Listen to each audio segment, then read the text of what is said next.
किसी भी महान इंसान का कैरेक्टर साफ नहीं होता, चाहे हम माइकल जॉर्डन की बात करें, विराट कोहली, कोबी ब्रायंट, मोहम्मद अली, शाहरुख खान या स्टीव जॉब्स की।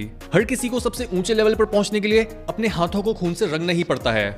ग्रेटनेस के रास्ते में इतना ज्यादा कंपटीशन है कि आप बिना वायलेंट बने टॉप पर नहीं पहुंच सकते। हर कोई बस सक्सेस की पॉजिटिव साइड के बारे में बात करता है, लेकिन एक्चुअल में सक्सेस बहुत ही ज्यादा टॉक्सिक, डर्टी, अनफॉरगिविंग, अनसिविलाइज्ड और इनह्यूमेन होती है। अगर आप जैसे तैसे करके टॉप पर पहुंच भी गए तो वहां पर सक्सेस खुली बाहों के साथ आपका वेट कर रही होगी, लेकिन वो अगले ही मोमेंट आपको धक्का देकर किसी और के लिए जगह बनाने लगेगी। सक्सेस किसी की सगी नहीं होती, क्योंकि इट डजंट मैटर आप कितने महान इंसान हो, अगर आप ढीले पड़ जाओगे तो आपको अगले ही मोमेंट रिप्लेस कर दिया जाएगा। मुझे पता है आप इस समय अपनी लाइफ को बहुत हल्के में ले रहे हो। आपको लगता है आपके पास अभी बहुत समय है, जिस वजह से आपकी हाईएस्ट प्रायोरिटी आपके सपने नहीं बल्कि एंटरटेनमेंट और फालतू की डिस्ट्रैक्शंस हैं। आप खुद को फालतू की चीजों में उलझाए रखते हो ताकि आपको अपने अंदर मौजूद उस इंसान का सामना न करना पड़े जो डेस्परेट है ग्रेटनेस के लिए। आपको डर लगता है कि अगर आपने अपनी सक्सेस की रिस्पॉन्सिबिलिटी ले ली तो आपको अपने फेलियर्स के लिए भी रिस्पॉन्सिबल होना पड़ेगा। बट सच बताऊं तो आप बिल्कुल गलत चीज से डर रहे हो। एक्चुअल में जो कुछ भी आपको सक्सेस के बारे में बताया गया है वो झूठ है। सक्सेस ना तो ग्लैमरस होती है और ना ही मजेदार। और आज के इस एपिसोड को एंड तक सुनने के बाद आप भी सक्सेस को सेम नजर के साथ नहीं देखोगे। नाउ सक्सेस को समझने से पहले हमें उन ट्रेड्स को समझने की जरूरत है जो हर टॉप तक पहुंचने वाले इंसान में कॉमन होते हैं। हर विनर में दो ऐसे ट्रेड्स होते हैं जो उन्हें कॉन्स्टेंटली टॉर्चर और सपोर्ट करते हैं आगे बढ़ते रहने के लिए। पहला ट्रेड, उनकी डार्क साइड। आपके अंदर एक ऐसी शक्ति है जो आपकी आम बने रहने की इच्छा को अस्वीकार करती है। ये आपकी वो साइड होती है जो बिल्कुल रॉ और जंगली होती है, एक ऐसी साइड जिसे आप अंधेरे में ही रखना प्रेफर करते हो। आपकी डार्क साइड आपकी बस इंस्टिंक्ट्स नहीं बल्कि वो आपकी किलर इंस्टिंक्ट होती है, और जो वो चाहती है आपको उन चीज़ों के बारे में दूसरों को बताने में भी डर लगता है। अगर आप पूछो कि आप अपनी डार्क साइड को आइडेंटिफाई कैसे कर सकते हो, तो जो भी डर, जो भी सीक्रेट्स, जो भी इनसिक्योरिटीज या फिर जो भी डाउट्स आते हैं आपके मन में जब भी आप अकेले होते हो, या फिर फेलियर या फ्यूचर की टेंशन या फिर दूसरों को निराश करने का खौफ, ये सारी वो चीजें होती हैं जिनके थ्रू आपकी डार्क साइड आपसे बात करती है। आपकी डार्क साइड वो है जिससे आप खुद डरते हो, लेकिन वो एक ऐसा भूत है कि आप चाहे कहीं भी चले जाओ वो हमेशा आपके साथ रहता है। प्रो बास्केटबॉल प्लेयर कोबी ब्रायंट की डार्क साइड इतनी बड़ी थी कि उसकी खुद की एक पर्सनैलिटी थी जिसका नाम था द ब्लैक माम्बा, जो कि एक बहुत ही खतरनाक सांप की जाति का नाम है। उन्होंने अपनी ये ऑल्टर ईगो तब बनाई थी जब वो फैमिली वाइज, फाइनेंशियली और लीगली बहुत सारी मुश्किलों में फंसे हुए थे, और वो चाहते थे कि उनके मन में एक ऐसी जगह खुल जाए जहां जाकर वो हाईएस्ट लेवल पर परफॉर्म कर पाएं और उनकी लाइफ में जो भी मुश्किलें चल रही हैं वो उन्हें छू भी ना पाएं। सिमिलरली अमेरिकन सिंगर बियोंसे को अपने करियर की शुरुआत में स्टेज पर जाकर इतने सारे लोगों के आगे परफॉर्म करने में मुश्किल होती थी और वो अंडर कॉन्फिडेंट फील करती थी। तो इसी प्रॉब्लम को सॉल्व करने के लिए उन्होंने भी अपनी एक ऑल्टर ईगो को जन्म दिया जिसका नाम था साशा फियर्स।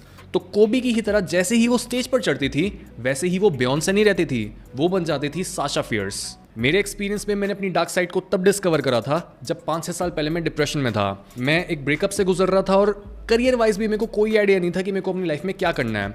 तो इन प्रॉब्लम्स ने मेरे मन के उस कोने में एक ओपनिंग क्रिएट की जहां पर मैं पहले कभी नहीं गया था, और वहां से बहुत इंटरेस्टिंग चीज़ें बाहर निकल कर आई। जैसे मुझे ये लग रहा था कि मैं हर समय खुद को एक थर्ड पर्सन पर्सपेक्टिव से देख रहा हूँ और रूम में बस मैं प्रेजेंट नहीं हूँ बल्कि मेरे साथ एक और प्रेजेंस है, मेरा एक दूसरा वर्जन जो मेरे हर एक्शन को ऑब्जर्व कर रहा है। ऐसा इसलिए होता है क्योंकि जब आपकी वो साइड जिसके बारे में आप अवेयर भी नहीं थे कि वो एग्जिस्ट करती है वो बाहर आने लगती है, तब आपको ऐसा लगता है कि आपके लिमिटेड और आपके स्पिरिचुअल सेल्फ में गैप आ गया है, और आप क्लियरली ये देख पाते हो कि आपकी पर्सनैलिटी और आपके बिहेवियर का 90% हिस्सा आप हो ही नहीं, और आपने दूसरों के बीच घुलने मिलने के लिए अपने हर यूनिक फीचर को अंधेरे में धकेल दिया है। और एसेंशियली अपनी story, dark side, alter ego, इन सब चीजों की मदद से मैं आपको ये समझाने की कोशिश कर रहा हूँ कि जैसे ही आप अपनी मन की ऊपरी परत को तोड़कर नीचे जाने की कोशिश करोगे वैसे ही वहां पर आपको वो शक्ति मिलेगी जो एक्चुअल में आपको चला रही है। और अगर आप उस शक्ति को अपने कंट्रोल में करना चाहते हो तो आपको भी अंधेरे में जाना ही पड़ेगा। आपको भी अपने हर डर, हर इनसिक्योरिटी और जो भी आपकी कमी है उसको अपना दोस्त बनाना पड़ेगा। हर किसी के अंदर कोई ना कोई ऐसी चोट जरूर होती है जो कभी ठीक नहीं होती, और टॉप के लोगों के लिए इस तरह की चोट एक फ्यूल का काम करती है। किसी इंसान को उसके पेरेंट्स से प्यार नहीं मिला होता, किसी ने बहुत ज़्यादा गरीबी देखी होती है, कोई मोटा होने की वजह से बहुत ज़्यादा बुली होता है और वो ये बात किसी को नहीं बताता, और किसी इंसान को ये बोल दिया जाता है कि उसे कभी सक्सेस मिलेगी ही नहीं। ये सारे वो राक्षस हैं जिन्हें अंधेरे में छुपाने पर ये हमारी एनर्जी को चूसते हैं, लेकिन जैसे ही हम इन्हें अंधेरे से बाहर निकालकर अपने सामने खड़ा कर देते हैं वैसे ही हम इन पर फीड करने लगते हैं। Let's do an exercise. जब भी आपको किसी ने तंग करा, जब भी आपको ऐसा फील कराएगा कि आप किसी काम के नहीं हो, जब भी आपको नीचा दिखाया गया, या फिर आपका जो भी रिलेशनशिप एक बुरे नोट पर एंड हुआ, अपनी सारी डिसअपॉइंटमेंट्स को अपने सामने फैला हुआ इमेजिन करो। सोचो कि एक इमेजिनरी टेबल है जिस पर आपकी हर डिसअपॉइंटमेंट को प्लेस करा गया है। अब एक एक करके अपनी हर डिसअपॉइंटमेंट के ऊपर अपना हाथ रखो और उस इमोशन के साथ रिकनेक्ट करने की कोशिश करो जो उसने आपको फील कराया था। आपको फील होगा कि कैसे आपकी कई डिसअपॉइंटमेंट्स अभी भी थोड़ी गर्म हैं, कई टाइम के साथ ठंडी हो चुकी हैं, कईयों को छूने पर ही घिन आती है, बट इन सब चीजों के बीच में आपको कोई चीज ऐसी मिलेगी जो लावा के जितनी गर्म होगी। वो है आपकी डार्केस्ट साइड, वो है आपका फ्यूल, जिसे छूने से पहले आपका हाथ जलने लगे। नाउ रिमेंबर, हम इन सारी पुरानी डिसअपॉइंटमेंट्स को इसलिए याद नहीं कर रहे ताकि हमें गुस्सा आए, हम कड़वाहट से भर जाएं और हम रिवेंज लेने के बारे में सोचने लगे।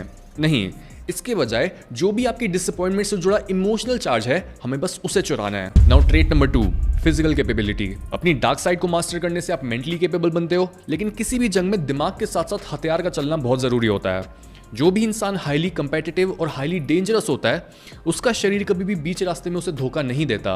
चाहे उसका शरीर थक जाए, चाहे उसकी एनर्जी खत्म हो जाए या फिर उसको कोई बीमारी भी हो जाए, अगर वो खुद में बिलीव करता है तो वो अपनी बॉडी को उसकी लिमिट्स के पार ले जा पाएगा। कितनी सारी क्रेडिबल स्टडीज में ये देखा गया है कि जब आप खुद को एक विनर की तरह देखते हो और अपने अंदर छुपे अग्रेशन को बाहर लाते हो बजाय खुद को एक लूजर समझने के, तो बस थॉट्स के थ्रू ही आपका टेस्टोस्टेरोन बढ़ने लग जाता है। इसके साथ ही एक स्टडी में ये भी देखा गया कि जब हम हर रोज बस ये इमेजिन करते हैं कि हम एक बहुत भारी वेट उठा रहे हैं, तब उससे एक्चुअल में हमारे मसल्स के साइज और स्ट्रेंथ में नोटिसेबल डिफरेंस आता है। यानी स्ट्रॉन्ग बनने के लिए आपको बॉक्सिंग, मार्शल आर्ट्स और वेट लिफ्टिंग तो करनी ही है, लेकिन इसके साथ साथ जो आपका इनर डायलॉग है, यानी जिस नजर के साथ आप खुद को देखते हो, वो आपको दर्द को सहने और उसके पार जाने के काबिल बनाता है। जो भी इंसान अपनी इन दोनों साइड्स को मास्टर कर लेता है, उससे ज्यादा अट्रैक्टिव और पावरफुल कोई दूसरा इंसान नहीं होता।